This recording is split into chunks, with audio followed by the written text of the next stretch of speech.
નમસ્કાર, હું doctor મુનીરા Mehta, corporate હેડ સમર્પણ ધ્યાન યોગ કચ્છ.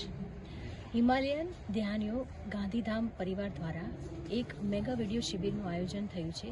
જે શિબિરનું દરરોજ 250 થી 300 આગંતુકો લાભ લઈ રહ્યા છે. આ શિબિર 8 દિવસીય છે, 6 જાન્યુઆરીથી 13 જાન્યુઆરી સુધી. આજે આ શિબિરનો 6થો દિવસ છે.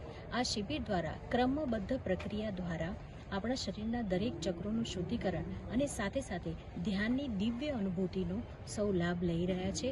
આ હિમાલયન સમર્પણ ધ્યાન યોગ વિશ્વના 72 દેશના વ્યક્તિઓ કોઈપણ જાતિ, રંગ, લિંગ, કોઈ પણ ભેદભાવ વિના લાખો લોકો ધ્યાનને અપનાવી રહ્યા છે અને ધ્યાનથી થતા ફાયદાઓને પોતાના જીવનમાં સકારાત્મક અનુભવ કરી રહ્યા છે. તો સૌ ગાંધીધામવાસીઓને આ શિબિરનો લાભ લેવા માટે હાર્દિક નિમંત્રણ છે.